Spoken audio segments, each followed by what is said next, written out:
मुंबईत जगातील सर्वात मोठं GCC अर्थात जागतिक क्षमता केंद्र उभारण्याचा निर्णय झाला असून त्यामुळे राज्यात 15,000 थेट आणि 30,000 अप्रत्यक्ष अशा एकूण 45,000 रोजगारांची निर्मिती होईल असं मुख्यमंत्री देवेंद्र फडणवीस यांनी सांगितलं।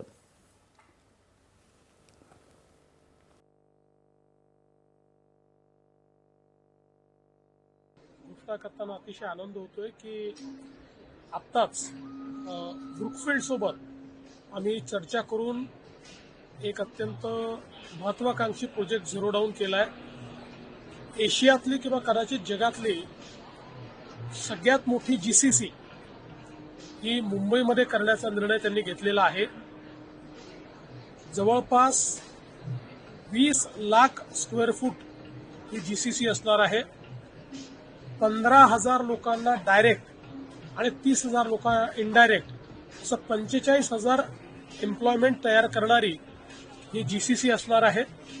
आणि आपला जो प्रयत्न आहे की महाराष्ट्राला GCC कॅपिटल करायचं, त्या दृष्टीनं ही बैठक अत्यंत पॉझिटिव्ह झालेली आहे आणि त्यांनी जवळपास तो निर्णय घेतला। लवकरच त्या संदर्भात आम्ही त्यांच्यासोबत MOU देखील साईन करू।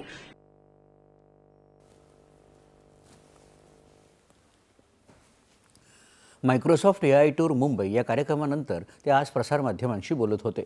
मायक्रोसॉफ्टचे मुख्य कार्यकारी अधिकारी आणि अध्यक्ष सत्या नडेला या कार्यक्रमात उपस्थित होते। याबाबतचा करार लवकरच केला जाईल असं मुख्यमंत्री म्हणाले। त्याशिवाय जगात लॉजिस्टिक्समध्ये प्रसिद्ध असलेल्या फेडेक्स कंपनीसोबतही त्यांच्या GCCबद्दल चर्चा असून ती चर्चाही खूप सकारात्मक झाल्याचं त्यांनी सांगितलं।